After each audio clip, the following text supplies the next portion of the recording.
I funded my girlfriend's med school, then they left me for someone better. So I took everything back and left her in ruins. I, 29M, want to share a story about how my life turned into a total circus. I used to think I had it all together, a decent job at a small company, a solid savings, and what I believed was a great long-term girlfriend. Turns out, I was dead wrong. In short, I helped fund her med school dream. Then she ditched me for someone she thought was better. But I didn't just sit around and mope. I made sure she paid for what she did, literally. Here's the whole messy saga.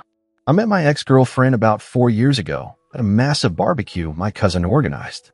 The place was packed with neighbors, college friends, random acquaintances, one of those all-day grill fests where everyone's name tags might as well say, "Who are you again?" I was 25 back then, she was 24, and she told me she was working on her undergrad degree with big plans for med school. At the time, I had a stable job in a small manufacturing plant. I'm pretty good at saving money. My father raised me to be frugal, always reminding me that every penny counts.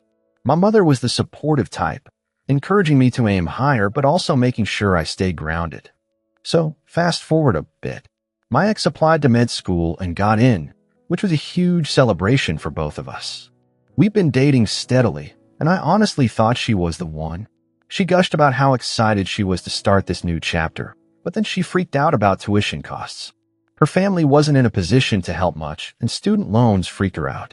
I had been saving diligently since my late teens, so I told her I'd help cover a big chunk of her expenses. No shady stuff, just me writing checks directly to the school and occasionally paying for textbooks, supplies, rent near campus, that kind of thing.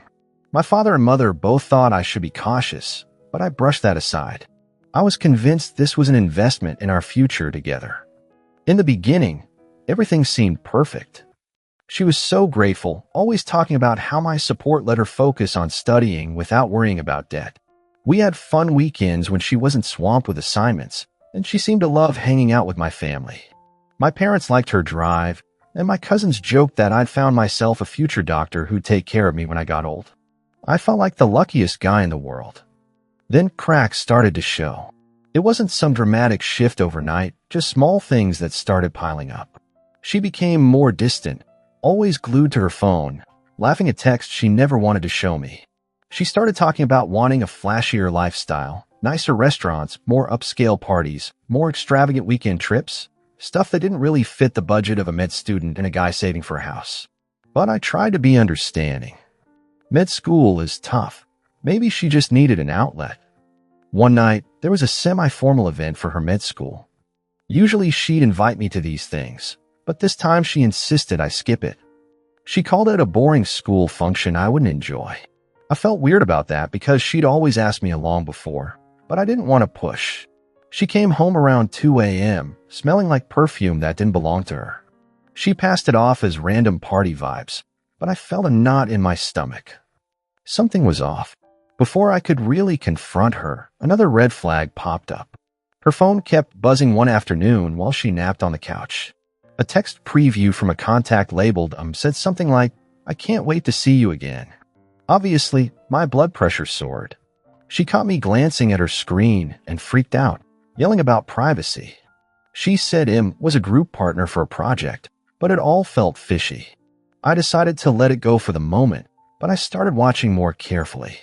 She began pulling more late nights, studying, more random get-togethers, more phone calls she'd step outside to take. Eventually, I got my confirmation in the worst way.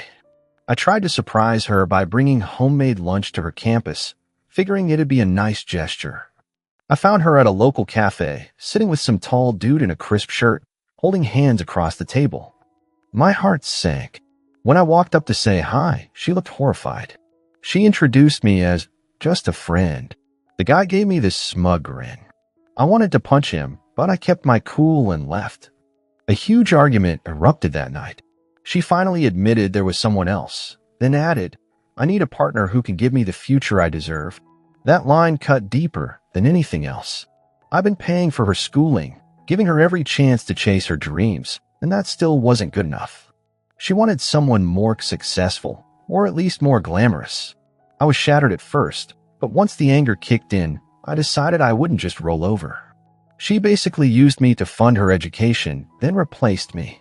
So I thought, all right, if she wants to move on, she can do it without my money. That was my first step. Cut her off financially. No more tuition, no more rent, no more textbooks. If she was done with me, I was done with supporting her. My father told me, do what you gotta do, son. Don't let her walk all over you. And that fired me up. I went to my uncle, who has paralegal experience, and explained the situation. I was fuming, but I also wanted to see if there was a legal way to get my money back. Over the years, I'd wired thousands to the school and written plenty of checks, plus I'd covered so many of her other expenses. My uncle asked if we had any written agreement or proof the money was meant as a loan. Turns out, we did have some text messages and emails where she explicitly said stuff like, "I promise I'll pay you back once I'm practicing." She even wrote me an email thanking me for loaning her the funds. My uncle said that was good enough to try pressing the issue in court, but lawsuits can get messy. We decided to send her a formal demand letter first. I tried meeting her one last time in a diner to see if she'd agree to just give me some portion without a fight. She looked at the letter and practically laughed. She said something like, "You gave me that money because you wanted to. You can't take it back now. And even if you try, my new boyfriend can help if it really comes down to it." The arrogance was incredible. She didn't even apologize for cheating, just made it all sound like it was my fault for being too small-minded. I walked out of the diner and mailed her that demand letter by a certified mail. Next thing I knew, her mother was calling me, screaming about how I was ruining her daughter's future. Her father called to shame me, acting like I was petty and emotional. They even tried to spin it as if they'd done so much for me. Total nonsense. They never paid for anything of mine. I told them all the same thing. Your daughter used me, and I want my money back. That's it. End of story. My father backed me 100%. My mother felt bad it had to turn so hostile, but she also agreed that it wasn't right for my ex to just walk away with all that financial help after betraying me. Soon, her new boyfriend apparently realized she came with debt, and he wasn't exactly eager to bail her out. So she started calling me late at night, crying and saying she made a mistake, that she just got swept up in something new. I wasn't having it. I told her to talk to my lawyer, or not at all. She accused me of being heartless, and I told her she should have thought of that before holding hands with Mr. Better Future at the cafe. Meanwhile, word got around at her med school. Some people tried to call me petty, but others reached out and said, honestly, she bragged that you paid for everything. This is karma. That made me feel more confident that I wasn't the only one who saw her scheming side. I filed a claim in small claims court for what fit within the state's limit, and my uncle helped me file separate notices for the rest. It wasn't a simple process, but I was determined to make it as tough for her as possible, because she deserved that wake-up call. She started struggling big time. She was behind on rent for that campus apartment, worried about covering next semester's tuition, and apparently her parents couldn't just write a check for thousands of dollars. She sent me pitiful texts about how she was dropping classes, how life was spiraling. To be honest, a small part of me felt bad for her. We'd been a team once, and I cared about her. But then I remembered how she trampled on my trust. That guilt vanished quickly. The fun part was that I also withdrew any personal references or professional connections I'd helped her secure. She had reached out to my cousin, who's an RN, and a friend's dad, who's a physician's assistant, for networking. I told them the real story, and they cut ties. She lost all the perks she'd gained from being with me. No more easy references. She was on her own. I had no regrets doing all this. My father said, "Proud of you for standing up for yourself, son." Too many people get stepped on. For me, it wasn't just revenge. It was about getting justice for every time she made me feel like a disposable wallet. A couple months later, we found ourselves in a court-recommended mediation session, hoping to reach a settlement before a full-blown civil trial. I walked in with my uncle and my father for moral support. She arrived with her parents, looking stressed and far from the smug person she'd been at the diner. Right away, her mother tried guilt-tripping me. "She's under so much pressure. She has exams. How can you do this?" The mediator had to keep telling her to let her daughter speak. My ex tried to twist the story, acting like I'd thrown money at her to control her life. That's when I presented the texts and emails where she explicitly thanked me for the loan. Her father attempted some half-baked compromise, saying we should both just move on because it was an emotional breakup. I told him I'd move on once I got my money back. The mediator even had to stifle a sigh when she realized how far apart we were. My ex then broke into tears, talking about how she never intended to hurt me and how everything just got confusing. But I remembered how she'd smirked in that diner and how she disrespected me. I wasn't budging. We tried negotiating a payment plan, but her initial offer was laughably small. I refused. My father, who rarely speaks up in these things, told a mediator he's been patient enough. She needs to own up to what she did. After several hours, we were still nowhere near an agreement. Her lawyer even tried to corner me outside, saying a prolonged legal fight would be stressful for everyone, and maybe I should just settle for less. I basically told her, I'm fine with stress if it means I get what's owed. That ended the conversation fast. Not long after, her lawyer reached out with a slightly better offer. We went back and forth until she finally agreed to pay me a decent chunk in installments.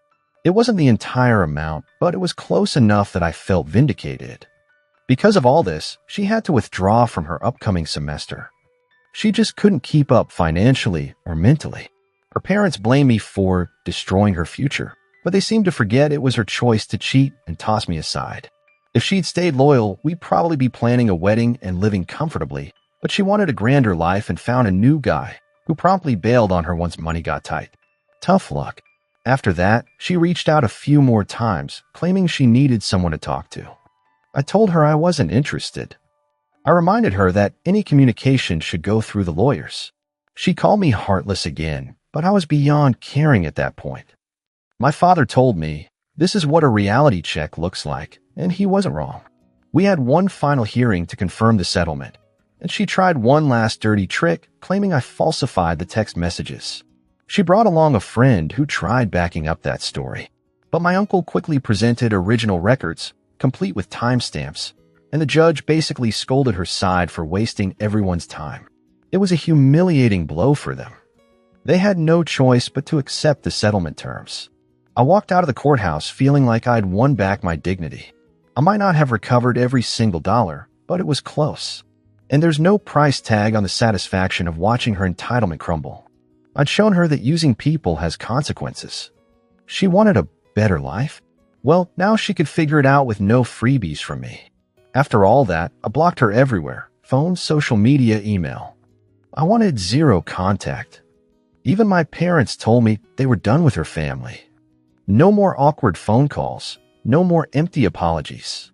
Some mutual acquaintances told me she struggled to re-enroll in her program.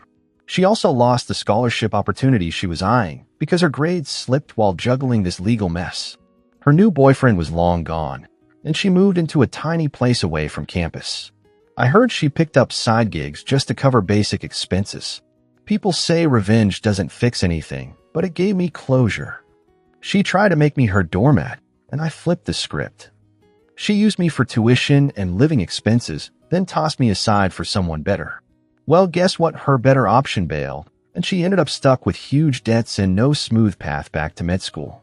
Maybe she can still become a doctor one day, but it'll be a lot harder without my support and connections. Meanwhile, I used the chunk of money I recovered to invest in a small real estate project with my father.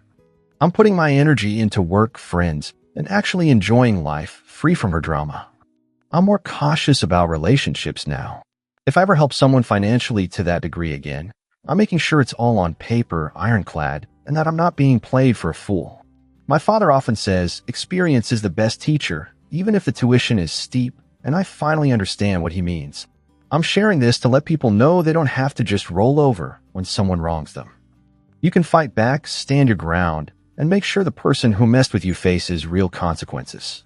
If she'd just broken up with me without the lies or cheating, maybe we could have parted ways on decent terms.